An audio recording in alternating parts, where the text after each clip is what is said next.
फिर आगे बढ़े, स्टार्ट करते हैं। तो टॉपिक वही चल रहा है, nuclear transmutation.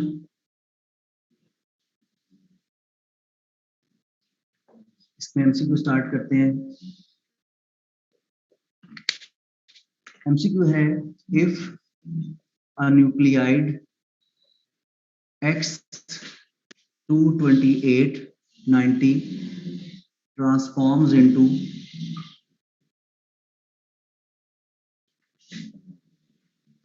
Y208, okay, and 83, 82, then number of alpha and beta emitted are, alpha में आप रख लें ऑप्शन 2 अल्फा 2 बीटा, बीटा में आप रख लें 4 अल्फा 2 बीटा, चार्ली में आप रख लें 5 अल्फा 2 बीटा, और डेल्टा में आप रख लें 5 अल्फा और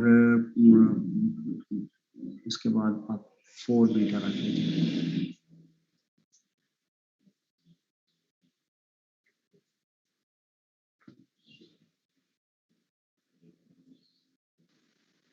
चार्ली सर। चार्ली ओके, और सर बीटा। बीटा ओके, और सही है। चलें डिस्कस करते हैं। देखिए बेटा, जब भी आपको चार्ली, ठीक है, करेक्ट आंसर इज चार्ली। अब इसको देख लेते हैं कैसे। देखिए बेटा, अगर आपके पास एक न्यूक्लियस है X22890, उससे वो बन रहा है Y208 और 82। तो एक बात तो क्लियर है कि मैथ्स में अगर चेंज देखा जाए तो 228 से 208 तक मैथ्स में चेंज सिर्फ अल्फा की वजह से आता है, कंफर्म बात है। तो इसका मतलब है 228 माइनस 208 करें तो आंसर कितना आता है 20। तो ये चेंज इन मैथ्स आया है, ठीक है जी, चेंज इन मैथ्स ही आया है। तो अब आप इस चेंज इन मैथ्स को डिवाइडेड बाय 4 कर दो, 20/4, तो आंसर कितना आ जाएगा 5। और ये हमें क्या पता चल जाएगा कितने पार्टिकल्स एमिट हुए हैं, 5 अल्फा एमिट हुए। तो पहले तो आपको ये पता होना चाहिए। चलें जी, अब आगे देखते हैं। इसका मतलब है अगर x की वैल्यू 22890 थी, उसमें से अगर 5 अल्फा माइनस करें तो जो नया एलिमेंट बनना चाहिए, सपोज उसका नाम मैं p रख देता हूँ, तो उसका मास क्या होना चाहिए 208, और चार्ज क्या होना चाहिए 5 अल्फा निकलने से चार्ज 10 डिक्रीज होना चाहिए, 2 into 5, यानी कि 90 से ये क्या हो जाएगा 80। इसके बाद बन रहा है नया एलिमेंट जो है वो है 208 और इधर है 82। इसका मतलब है अब मैस में चेंज नहीं आया, तो यहाँ पे कौन सा पार्टिकल एमिट होना चाहिए, मैस में चेंज नहीं है, बीटा या गैमा हो सकता है, लेकिन यहाँ पे चार्ज में चेंज आ रहा है, गैमा नहीं हो सकता, बीटा हो सकता है। चार्ज नंबर बढ़ रहा है, कितना बढ़ रहा है 80 से 82, दो तो बढ़ रहा है। इसका मतलब यहाँ पे कितने पार्टिकल्स एमिट हुए होंगे, बीटा के 2 पार्टिकल्स एमिट होंगे। तो जितना चार्ज बढ़ रहा है उतने बीटा इलेक्ट्रॉन्स एमिट हुए। अगर चार्ज नंबर कम हो रहा होता पहले से भी, तो इसका मतलब यहाँ पे क्या कितने बीटा एमिट हुए हैं, और वो बीटा पॉजिट्रॉन होते हैं। खैर अभी तो भी क्या है, बीटा इलेक्ट्रॉन्स एमिट हुए हैं। तो इस तरह से आप इसको फाइंड आउट कर सकते हैं। एक और क्वेश्चन करते हैं।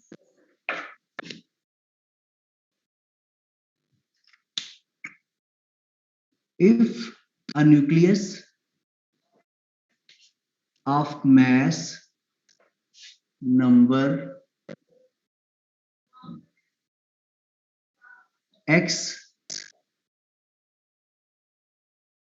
emits, सर इससे ना लिखे नजर नहीं आ रहा। okay, if a nucleus of mass x emits 2 alpha particles and forms a nucleus of mass y, then x and y are related as x is equal to y plus 4, beta y is equal to x plus 4, Charlie y is equal to x plus 8, delta में x is equal to y plus 8. Delta delta हो ठीक हो गया, सही। Delta should be the right answer. देखिए x की value क्या है हमारे पास, जो भी होगी तो y की वैल्यू उसमें से क्या होगी, 8 कम होगी। x की पता क्या होगा, y की वैल्यू क्या होगी, वो होगी x माइनस 8। एक्चुअली y की वैल्यू क्या होगी, वो होगी x माइनस 8। यहाँ से जब आप x की वैल्यू बनाओगे तो वो क्या बनेगा, y plus 8। So delta is the right answer. क्योंकि दो बीटा, ये वाला नहीं हो सकता। ये अगर इक्वेशन आप बनाओगे ना ये वाली, तो चार्ज के लिए तो हो सकती है लेकिन मैथ्स के लिए नहीं हो सकती। मैथ्स के लिए ये बनती है। अच्छा नेक्स्ट हमारे पास, अब आपने कल कहा था कि बाइंडिंग एनर्जी के रिलेटेड जो है ना वो टॉपिक जो मैथ्स डिफेक्ट है वो पढ़ाते हैं। तो चले वो स्टार्ट करते हैं। Topic is mass defect. जी बेटा, अच्छा अभी माइक्स ना ऑफ कर देता हूँ, वो इशू हो रहा होगा स्टूडेंट्स को स्क्रीन का। तो topic is mass defect and binding energy. अच्छा बेटा, इसमें ना कॉन्सेप्ट सिर्फ इतना है मेनली कि जब हम प्रोटॉन्स और न्यूट्रॉन्स से न्यूक्लियस बना रहे होते हैं, तो सपोज 4 प्रोटॉन्स और 5 न्यूट्रॉन्स मिलाए हैं। सपोज 4 प्रोटॉन्स जमा 5 न्यूट्रॉन। याद रखें प्रोटॉन और न्यूट्रॉन का मास बराबर बराबर ही होता है। तो बनना तो उसका मास चाहिए था 9। न्यूक्लियस का मास कितना होना चाहिए, 9। लेकिन न्यूक्लियस बनाते वक्त क्या होता है, 4 प्रोटॉन और 5 न्यूट्रॉन से जो मास 9 बनना चाहिए उससे थोड़ा सा मास कम बनता है। सपोज वो 9 के बजाय कितना बनता है, 8.5। तो ये जो 0.5 है ये कहाँ गया 9 में से? सपोज जो 8.5 तो मिल गया हमें न्यूक्लियस का मास, ये 0.5 कहाँ गया? तो ये 0.5 मास जो होता है न्यूक्लियस बनाते वक्त कुछ ना कुछ जाया हो जाता है। तो ये जो मिसिंग मास होता है न्यूक्लियस बनाते वक्त, इस मिसिंग मास को हम कहते हैं मास डिफेक्ट, या इसको मास डेफिसिट भी कहते हैं अक्सर बुक्स में। ठीक है, मास डिफेक्ट भी कहते हैं, मास डेफिसिट भी कहते हैं। तो ये मिसिंग मास जो न्यूक्लियस बनाते वक्त है। अब ये मास कहाँ जाता है, जो मास यहाँ पे जाया सा हो गया इन अ सेंस? तो ये आइंस्टाइन की इक्वेशन के according E is equal to delta mc square या mc स्क्वायर वाला इक्वेशन यूज करके हम कहते हैं यही मास कन्वर्ट हो जाता है एनर्जी की फॉर्म में। यानी कि हम ये कह सकते हैं कि जब न्यूक्लियस बनता है प्रोटॉन और न्यूट्रॉन से, तो इस मास के कॉरस्पॉन्डिंग एनर्जी रिलीज होती है। वो जो एनर्जी रिलीज होती है न्यूक्लियस को बाइंड करते वक्त प्रोटॉन्स और न्यूट्रॉन्स के थ्रू, उस एनर्जी को हम क्या कह देते हैं, binding energy. In other words हम यूं भी कह देते हैं कि अगर एक न्यूक्लियस बना हुआ है तो उस बने हुए न्यूक्लियस को दोबारा प्रोटॉन्स और न्यूट्रॉन्स में तोड़ने के लिए जो एनर्जी हमें सप्लाई करनी पड़ेगी, रिलीज नहीं होगी, सप्लाई करनी पड़ेगी, डिलीवर करनी पड़ेगी, देनी पड़ेगी, नीडेड होगी, वो एनर्जी भी क्या कहलाएगी, बाइंडिंग एनर्जी। अगर एक न्यूक्लियस बनते वक्त एनर्जी 10 इलेक्ट्रॉन वोल्ट रिलीज हुई है, तो उसको तोड़ने के लिए भी एनर्जी कितनी चाहिए होगी, वो भी 10 ही चाहिए होगी। तो इन दोनों कॉन्सेप्ट में उसको हम कहेंगे बाइंडिंग एनर्जी। तो मिसिंग मास न्यूक्लियस के बनाते वक्त जो होता है उसे मास डिफेक्ट कहते हैं, और जो मास कन्वर्ट हो जाता है एनर्जी की फॉर्म में उसको बाइंडिंग एनर्जी कहते हैं। तो मिसिंग मास मैं शॉर्ट फॉर्म में थोड़ा लिख देता हूँ ताकि ये आपको डेफिनेशन किसी हद तक याद रह भी जाए। Missing mass during formation of nucleus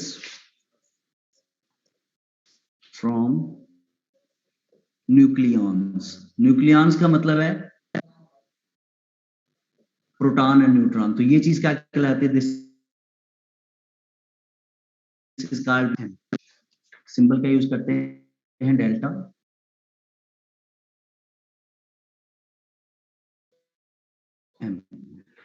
अब दूसरी चीज जो है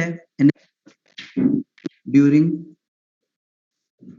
formation of nucleus,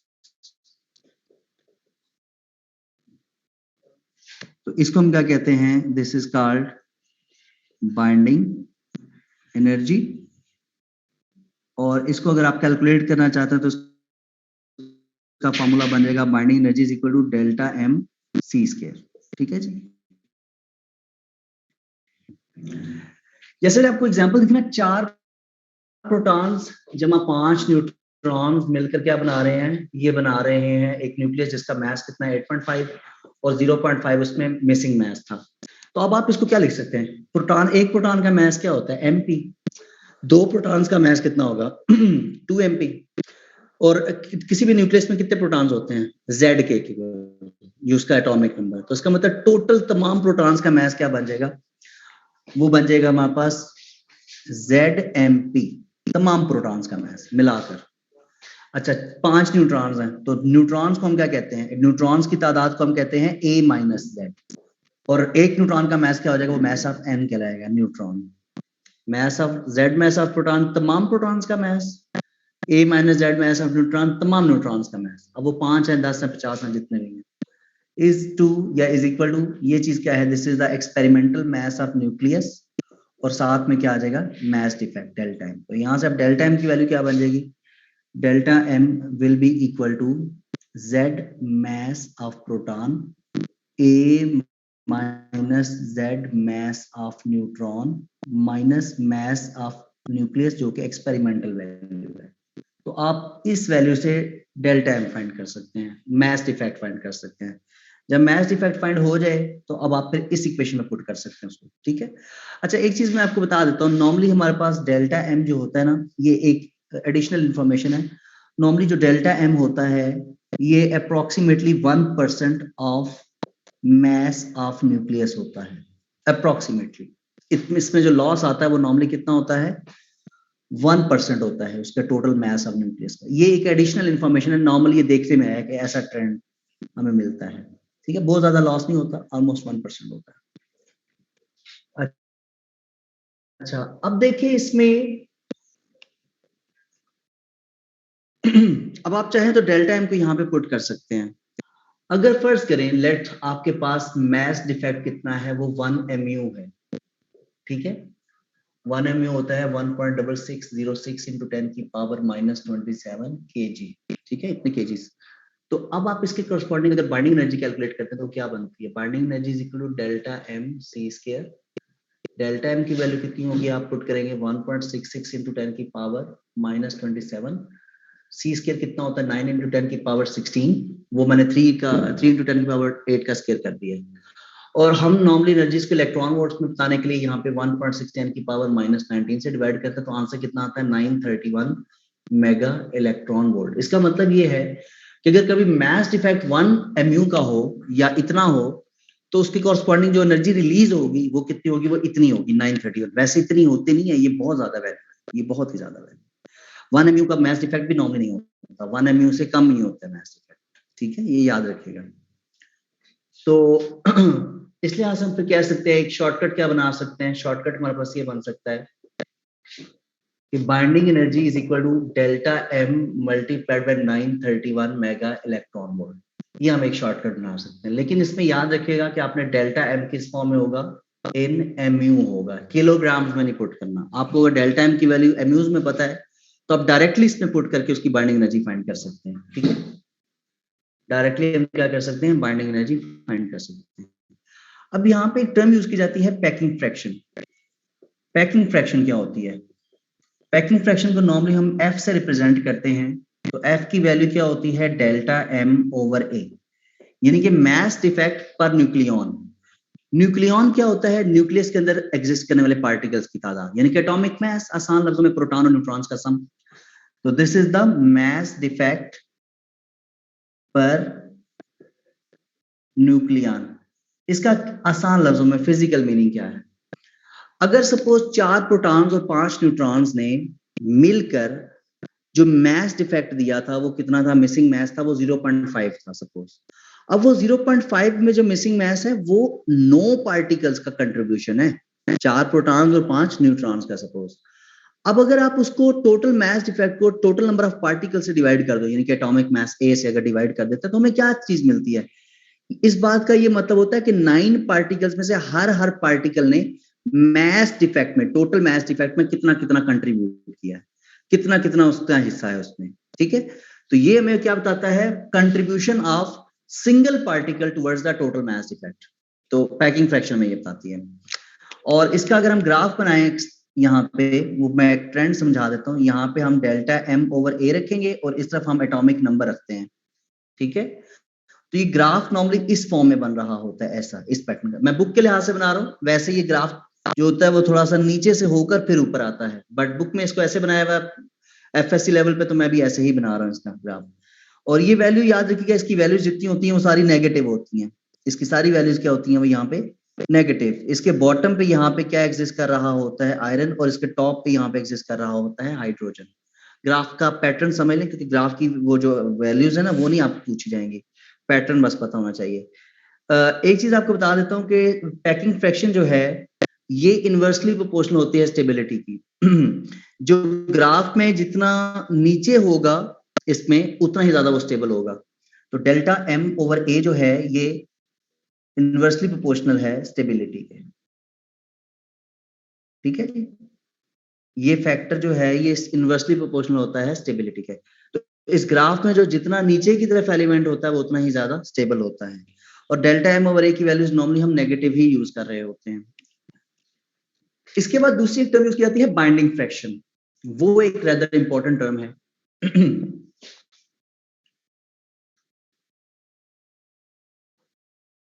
binding fraction क्या होती है उसको आप समझ लेते हैं।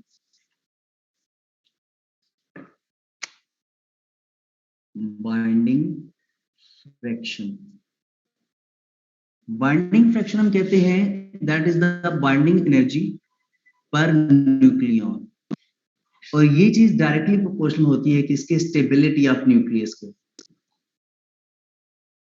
क्या मतलब, स्टेबल न्यूक्लियस कौन सा होता है, जो जिसको बनाते हुए हमारे पास क्या है, एनर्जी बहुत ज्यादा रिलीज होगी, या फिर जब उसको तोड़ोगे तो बहुत ज्यादा एनर्जी चाहिए होगी, क्योंकि वो स्टेबल है, उसको तो तोड़ना आसान नहीं है ना। एक चीज मजबूत है पहले ही, उसको तोड़ने के लिए बहुत ज्यादा एनर्जी चाहिए, तो उसका मतलब है स्टेबल न्यूक्लियस को तोड़ने के लिए बाइंडिंग एनर्जी बहुत ज्यादा चाहिए होती है उसको, ठीक है।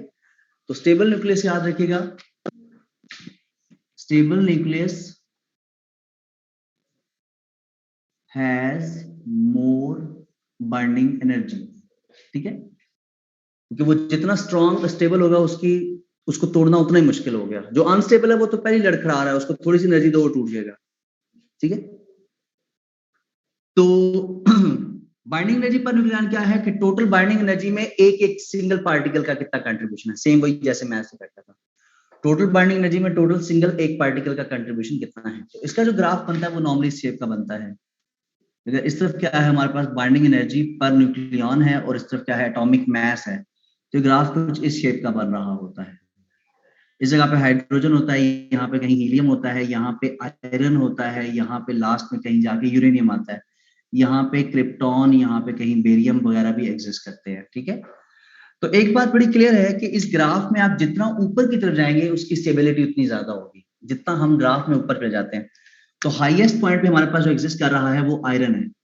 तो यहाँ पे आयरन हमारे पास क्या है, आयरन Fe, जिसका मास कितना होता है 56 होता है, ठीक है। तो ये हम कहते हैं this is the most stable nucleus in the product table. कम वाले भी लेस स्टेबल है और इससे आगे क्या है लेस स्टेबल है, क्योंकि उसकी अगर आप बाइंडिंग एनर्जीज देखो तो वो पहले से कम हो जाती है, इससे ग्राफ में नीचे आ रही है। इसी तरह इनकी भी वैल्यूज क्या होती हैं, कम होती हैं, पीछे होती हैं, उस वैल्यू से नीचे ही होती हैं। तो इसकी वैल्यू नॉर्मली कितनी होती है 8.8 mega electron volt per nucleon. अच्छा, अब पर न्यूक्लियन का क्या मतलब है, अगर एक पार्टिकल है, एक न्यूक्लियस है, उसकी एनर्जी बनती है जी सपोज 100, कैलकुलेशन आसान रखता हूँ, 100 मेगा इलेक्ट्रॉन वोल्ट एनर्जी निकलती है उसको बनाते वक्त या तोड़ते वक्त चाहिए थी। तो उसके अंदर अब पार्टिकल्स की तादाद है 20 पार्टिकल्स हैं, प्रोटॉन और न्यूट्रॉन मिलाकर। तो उसकी बाइंडिंग एनर्जी तो 100 होगी, लेकिन बाइंडिंग एनर्जी पर न्यूक्लियन कितनी होगी, वो 100/20 कर देंगे टोटल पार्टिकल, तो वो कितनी रह जाएगी 5 मेगा इलेक्ट्रॉन वोल्ट वगैरह, ठीक है। तो ये वही चीज है, इसकी टोटल एनर्जी क्या है वो कहीं ज्यादा है। वो कैसे पता चलेगी, 8.8 को 56 से मल्टीप्लाई कर लो तो उसकी टोटल बाइंडिंग एनर्जी मिलेगी। लेकिन अगर बाइंडिंग एनर्जी पर न्यूक्लियन करें तो वो टोटल एनर्जी डिवाइडेड बाय 56 करके आंसर 8.8 का मिल रहा है। इसी तरह हमारे पास जो यूरेनियम है, यूरेनियम की वैल्यू थोड़ी सी कम हो जाती है। यूरेनियम की वैल्यू हमारे पास होती है 7.6 mega electron volt per nucleon, ठीक है।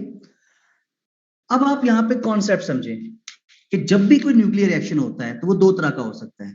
न्यूक्लियर रिएक्शंस नॉर्मली हम दो ही तरह के कहते हैं, कौन कौन से, पहला होता है न्यूक्लियर फिजन, एक बड़ा न्यूक्लियस टूटता है और उससे दो छोटे न्यूक्लियस बनते हैं। फॉर एग्जांपल एक यूरेनियम टूटता है और यूरेनियम से दो पार्टिकल्स या न्यूक्लियस बनते हैं, वो बेरियम और क्रिप्टॉन बनते हैं। तो आपके पास इस तरफ का कोई प्रोडक्ट बनता है, यूरेनियम टूटता है तो इधर का कोई प्रोडक्ट बनता है इस रीजन का, और इस रीजन में जो भी प्रोडक्ट होगा वो यूरेनियम के मुकाबले में आयरन के क्लोज है या पीक में ऊपर है, तो उसकी स्टेबिलिटी क्या होगी, वो यूरेनियम के मुकाबले में ज्यादा होगी। तो इसमें मतलब क्या है, जो फ्रैगमेंट्स होंगे, फ्रैगमेंट्स क्या होंगे, वो मोर स्टेबल होंगे देन यूरेनियम। ग्राफ में ऊपर आ रहे हैं। तो न्यूक्लियर रिएक्शन कोई भी हो, उसका टारगेट क्या होता है, स्टेबिलिटी गेन करना। तो पहला तरीका क्या है, वो टूटते हैं तो जो नए एलिमेंट्स बनते हैं वो ग्राफ में पीक में ऊपर आ रहे हैं आयरन के क्लोज, तो वो ज्यादा स्टेबल है। इसी तरह अगर आप फ्यूजन रिएक्शन देखें, वो उसमें आप दो छोटे न्यूक्लियाई को जोड़कर एक बड़ा न्यूक्लियस बनाते हैं। हाइड्रोजन को जोड़ के आप हाइड्रोजन को जोड़ेंगे तो बनाएंगे क्या, हीलियम। तो हाइड्रोजन के बाद आपकी हीलियम जब बनेगा, उसकी बाइंडिंग एनर्जी ग्राफ में ऊपर आ रही है इसके मुकाबले में। तो in either case binding energy graph में आप ऊपर की तरफ जा रहे हैं तो स्टेबिलिटी बढ़ती जा रही है। तो दूसरा रिएक्शन के हमारे पास क्या होता है, वो होता है जी न्यूक्लियर फ्यूजन। तो इसमें भी क्या होता है,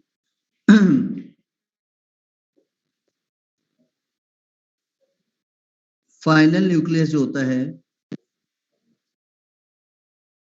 वो मोर स्टेबल होता है, जैसे हाइड्रोजन के मुकाबले में हीलियम, ठीक है, वो ज्यादा स्टेबल है।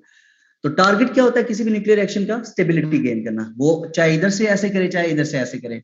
तो आयरन इसमें क्या आता है, टॉप पे। तो स्टेबल बाइंडिंग एनर्जी या बाइंडिंग एनर्जी पर न्यूक्लियन जिसकी सबसे ज्यादा होगी, उसकी स्टेबिलिटी उतनी ही ज्यादा होगी। इसका मतलब क्या है फिजिकल, कि उसको तोड़ना उतना ही मुश्किल हो जाएगा।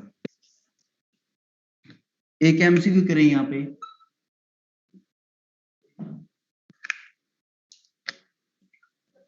The binding energy is 0 for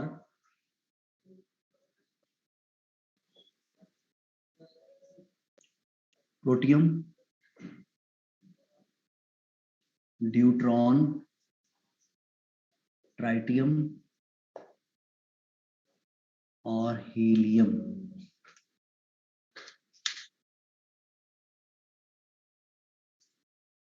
जी बेटा। Alpha sir. Sir alpha. Alpha reason, sir उसमें न्यूट्रॉन ही नहीं है, ग्राफ में ही शो हो रहा है। तो ये नहीं, वो हाइड्रोजन में भी एक्चुअली ना प्रोटियम के अलावा ये ड्यूट्रियम यानी कि ड्यूट्रॉन उसका न्यूक्लियस वो हो सकता है या ट्राइटियम हो सकता है। हाइड्रोजन का यहाँ पे प्रोटियम वाला आइसोटोप कभी नहीं हो सकता स्टैंडर्ड। तो इसलिए हमारे पास क्या होता है, सिंगल एक प्रोटॉन ही तो होता है। तो जब एक ही प्रोटॉन है तो उसमें कोई बाइंडिंग एनर्जी नहीं होगी। जब प्रोटॉन और न्यूट्रॉन शामिल होंगे तब आपके पास वो बाइंडिंग एनर्जी शामिल होना शुरू होती है। तो सिंगल प्रोटॉन, तो इसलिए इसकी बाइंडिंग एनर्जी या मास इफेक्ट दोनों ही एग्जिस्ट नहीं करते हैं।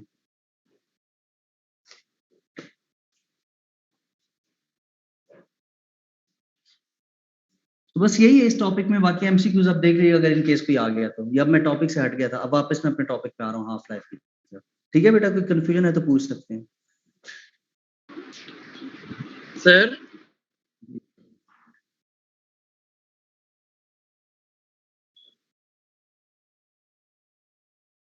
बेटा आपके माइक ऑन है, आप पूछें जो पूछना चाहते हैं। सर ये बाइंडिंग फ्रैक्शन और समझ नहीं आई। बाइंडिंग फ्रैक्शन पता क्या होती है, जैसे एक न्यूक्लियस को बनाते वक्त जो एनर्जी रिलीज हुई है या उसको तोड़ने में जो एनर्जी चाहिए वो है 100 मेगा इलेक्ट्रॉन वोल्ट, ठीक है। अब ये है टोटल पूरे न्यूक्लियस की बाइंडिंग एनर्जी बनाते वक्त। अब टोटल न्यूक्लियस किससे बना होगा, कुछ प्रोटॉन और कुछ न्यूट्रॉन से मिलकर बना होगा। सपोज 10 प्रोटॉन और 10 न्यूट्रॉन से मिलकर बना, टोटल कितने पार्टिकल्स इन्वॉल्व हुए, 20।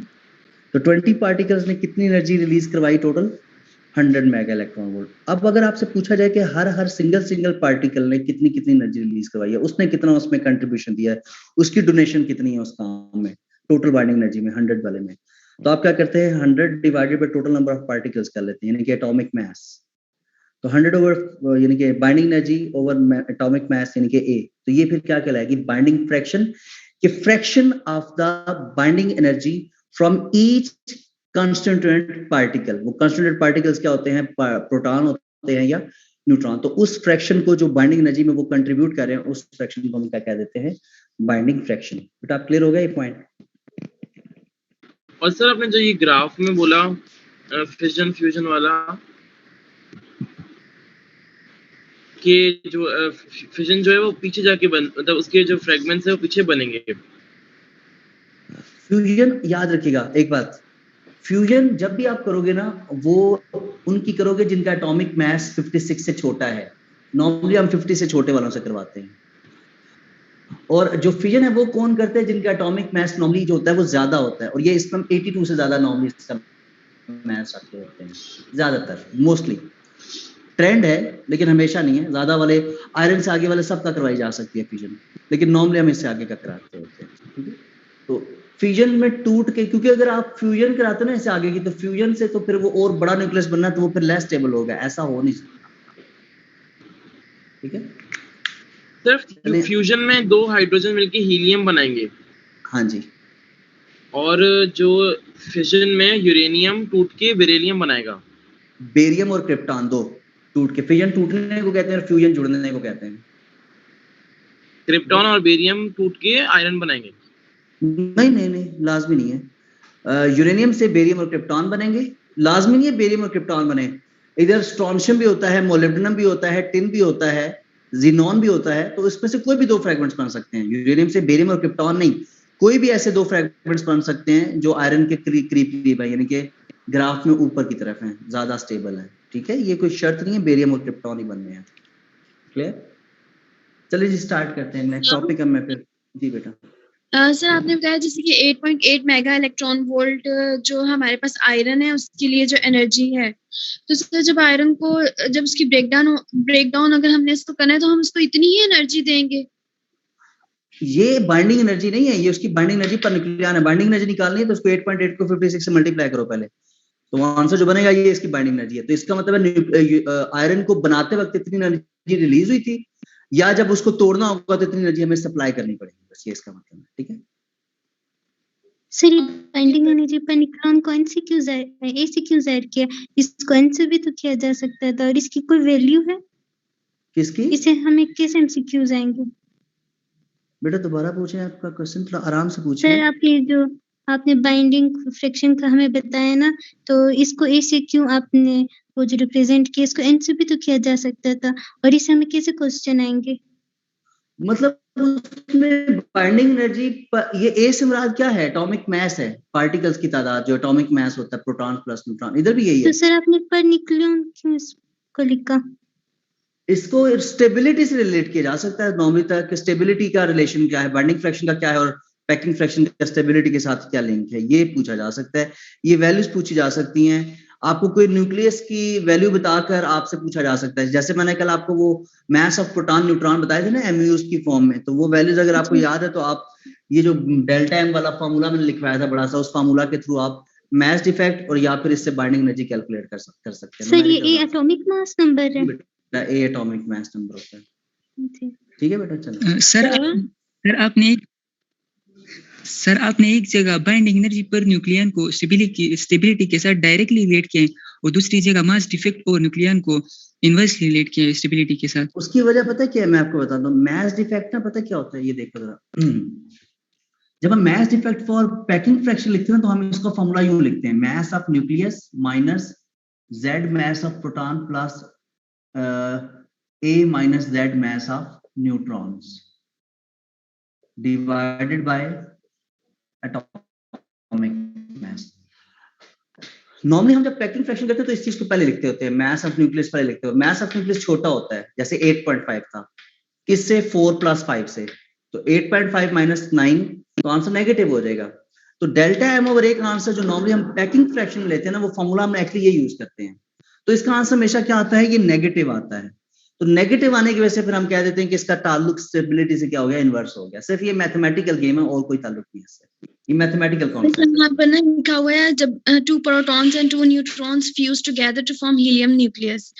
If an amount of 28.2 mega electron volt energy is given to the helium nucleus, it broke down into 2 proton and 2 neutron. The binding energy per nucleon for helium is 7.05 mega electron. Sir ये कैसे अगर ये तो calculation आप Punjab text book board से पूछ रही हैं या किसी से?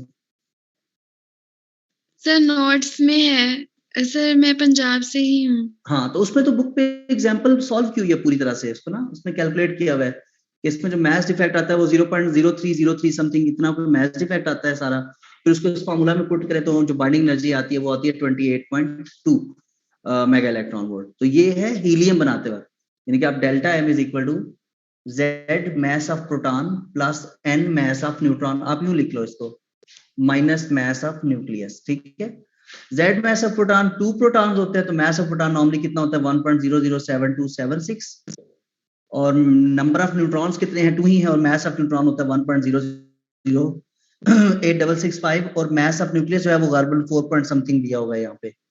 वो सॉल्व करते हैं तो आंसर आता है 0.0303 समथिंग, ऐसे करके कुछ आंसर बनता है एमयूज में। तो ये आंसर आगे फिर आप इसमें पुट करते हैं तो आंसर कितना आता है 28.2, ठीक है। तो ये है बाइंडिंग एनर्जी, यानी कि कितनी एनर्जी हीलियम बनाते वक्त रिलीज होगी, या हीलियम बना हुआ है तो उसको तोड़ के वापस 2 प्रोटॉन और न्यूट्रॉन में कन्वर्ट करने के लिए कितनी एनर्जी सप्लाई करनी पड़ेगी, जो दोनों केस पे 28.2 है। अब बाइंडिंग एनर्जी 28.2, तो बाइंडिंग एनर्जी पर न्यूक्लियन कितनी आ जाएगी 28.2 mega electron volt divided by total कितने पार्टिकल्स इन्वॉल्व हुए थे 2 प्रोटॉन 2 न्यूट्रॉन, तो 4, तो डिवाइड करेंगे तो answer 7 point something mega electron volt आ जाएगा, अप्रोक्सीमेटली 7 कह देते हैं। जी सर, बस इस चीज की समझ नहीं आ रही थी कि 7.05 कैसे आया, बस ठीक है सर, अब आ गई समझ। मैथ नंबर से डिवाइड कर दिया।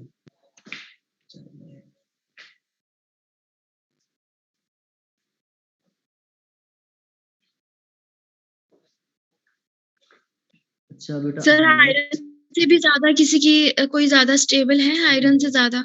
आयरन से ज्यादा नहीं है, आयरन स्टेबल है, बाकी इसके पास वाला इससे थोड़ी कम है। अच्छा नेक्स्ट टॉपिक हमारे पास क्या है जी, वो है हाफ लाइफ। हाफ लाइफ से पहले आपको पहले law of radioactive decay थोड़ा सा करवा देते हैं आज, फिर थोड़ा सा आपको हाफ लाइफ की तरफ ले जाएंगे, क्योंकि आपके पीएमसी सिलेबस में इस हेडिंग को प्रॉपरली मेंशन किया हुआ है, law of radioactive decay, और ये एफएससी लेवल पे नॉर्मली इसको मेंशन डायरेक्टली हेडिंग की फॉर्म में नहीं किया हुआ। तो law of radioactive decay, इसकी स्टेटमेंट क्या है,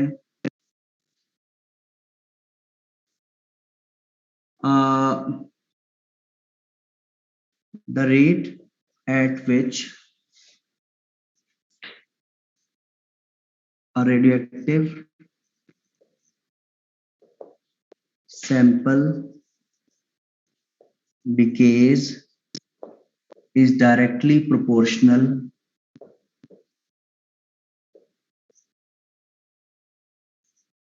to number of atoms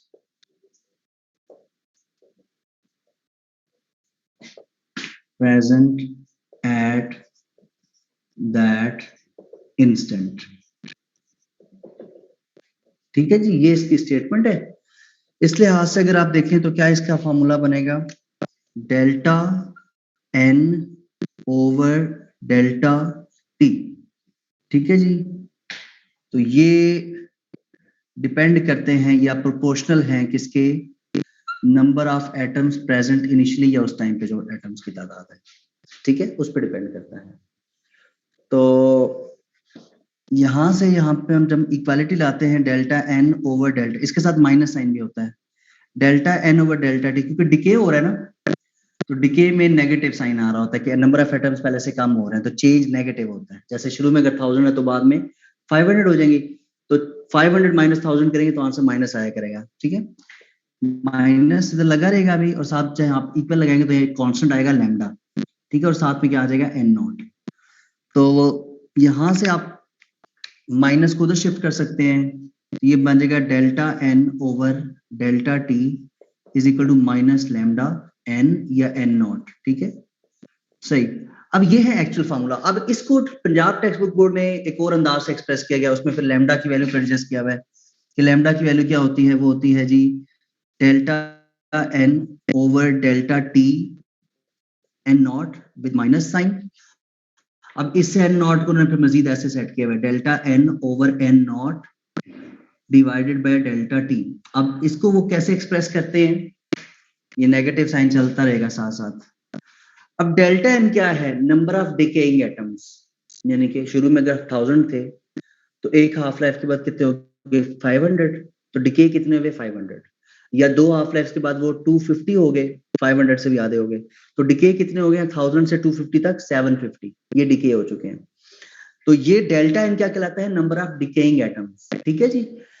तो एन नॉट क्या है, number of atoms present initially, यानी कि 1000। तो किसी चीज का change with respect to initial जो देखा जाता है इसको हम fractional change of that thing कह देते हैं। तो हम इसको क्या देते हैं, फ्रैक्शनल डिकेइंग एटम्स या fractional number of decaying atoms, इस पूरी फ्रैक्शन को हम ये कहते हैं। Divided by time per unit time is called lambda, और lambda is called what, lambda का नाम क्या है, it is called decay constant. ये तो है एफएससी में लिखा हुआ है। इसका दूसरा नाम डिसइंटीग्रेशन कांस्टेंट भी होता है, डिसइंटीग्रेशन कांस्टेंट, और इसका तीसरा नाम रेडियो एक्टिविटी कांस्टेंट भी इसको यूज किया जाता है कुछ बुक्स में। तो मैं लिख देता हूं कि अगर आपको कभी ये वर्ड आ जाए कि रेडियो एक्टिविटी कांस्टेंट क्या होता है तो आप कहें पता नहीं ये क्या बुला है, तो वो यही है रेडियो एक्टिविटी कांस्टेंट। अच्छा, इसको रदरफोर्ड कांस्टेंट भी कहते हैं। लैम्डा को मैं सारे नहीं लिख रहा, बोल रहा हूं, डिके कांस्टेंट या डिसइंटीग्रेशन कांस्टेंट, दो टर्म्स तो ये बहुत ज्यादा यूज होती हैं, लेकिन रेडियो एक्टिविटी कांस्टेंट या रदरफोर्ड कांस्टेंट बहुत कम यूज होता है, तो वो पता होना चाहिए कोई सी की बात हो रही है। तो अब इसकी डेफिनेशन क्या बनेगी, lambda is defined as fractional change in number of atoms per unit time, या लैम्डा को आप कैसे डिफाइन करते हैं, fractional number of decaying atoms per unit time. Change in number of atoms और ओरिजिनल नंबर ऑफ एटम्स, इसमें अगर आप डिवाइड करें तो इसकी रेशो में आंसर यूनिट का कुछ नहीं बचता, 1 नहीं बचता है, इसकी यूनिट नहीं बनती, तो डेल्टा डी यूनिट बनती है। इसकी लैम्डा की यूनिट फिर क्या बन जाएगी 1/सेकंड या s-1, या ये हम कह सकते हैं it is same as of frequency. जो फ्रीक्वेंसी की यूनिट होती है वही लैम्डा या डिके कांस्टेंट की यूनिट होती है। एमसीक्यू अक्सर पूछा जाता होता है, ठीक है, तो ये आप इसमें याद रख सकते हैं। अब ये law of radioactive decay present किसने किया था, ये हमें प्रेजेंट किया था बाय रदरफोर्ड एंड सॉडी, दो साइंटिस्ट ने मिलकर ये प्रेजेंट किया था। ये भी एडिशनल आपसे पूछा जा सकता है, ठीक है। तो अब इसके बाद अब हाफ लाइफ को स्टार्ट कर सकते हैं हम, क्योंकि लॉ ऑफ रेडियोएक्टिव डिके है हाफ लाइफ के टॉपिक के अंदर ही आता, लेकिन मैंने इसको एज अ सेपरेट टॉपिक आपको शॉर्ट फॉर्म में लिखवा दिया ताकि अगर आपसे ये पूछा जाए ये इटसेल्फ क्या है तो ये जस्ट इतनी सी स्टेटमेंट है इसकी। अब हम हाफ लाइफ को यहां से स्टार्ट कर सकते हैं।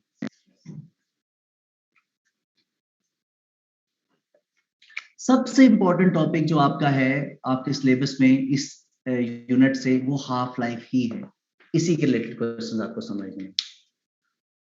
हाफ लाइफ हमारे पास क्या होता है, ये वो टाइम ड्यूरेशन में, इसको हम T1/2 से रिप्रेजेंट करते होते हैं, ठीक है, इसे रिप्रेजेंट करते हैं T1/2। तो इसको हम कहते हैं कि ये वो टाइम ड्यूरेशन है इन विच half of radioactive sample is decayed, यानी कि आधा सैंपल खत्म हो जाता है। शुरू में अगर वो 1000 है तो उसकी जो भी हाफ लाइफ है, सपोज 1 आवर है, तो उसके बाद वो 500 रह जाएगा, फिर सेकेंड हाफ लाइफ के बाद 250, फिर 125 एंड सो ऑन। और इसको 100% खत्म होने के लिए कितना टाइम चाहिए, इनफाइनाइट टाइम। एक वर्ड आपने याद रखना है कि infinite time is needed for a sample to decay completely. 100% खत्म करने के लिए उसको इनफाइनाइट टाइम की जरूरत पड़ेगी, ठीक है। इसलिए हम कहते हैं कि बहुत पुरानी जो चीजें थी, ट्रेसेस अर्थ में जो पाए जाते थे, वो आज भी एग्जिस्ट करते हैं। उसकी वजह बिलियंस ऑफ ईयर्स गुजर चुके हैं, लेकिन कुछ ना कुछ मिकदार आज भी उसकी एग्जिस्ट कर रही होती है, हाफ लाइफ इतनी ज्यादा होने के बावजूद भी। अच्छा जी, अब इसमें हम इसको नॉर्मली किस तरह से एक्सप्रेस करते हैं, अगर मैं वो टेबल सा एक बना दूं,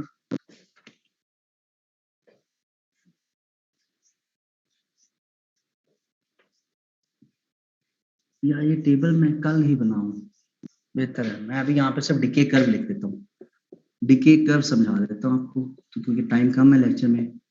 तो डिके कर्व कैसी बनती है, इस तरफ हमारे पास होता है नंबर ऑफ एटम्स और इस तरफ हमारे पास होता है टाइम एक्सिस है ये, ठीक है। तो ये ग्राफ जो बनता है ये इस तरह का बनता है, स्टार्ट होता है n0 से, और ये first half life, second half life, third half life and so on. First half life के बाद ये, इसको हम कह देते हैं 1t/2, मैं इसको ब्लैक से लिखूं, ठीक है। ये 1 हाफ लाइफ, ये 2 half life, 3 half life and so on. तो शुरू में जब 0 टाइम होता है तो नंबर ऑफ एटम्स n0 है, फर्स्ट हाफ लाइफ के बाद उसकी तादाद आधी हो जाती है, यानी कि n0/2।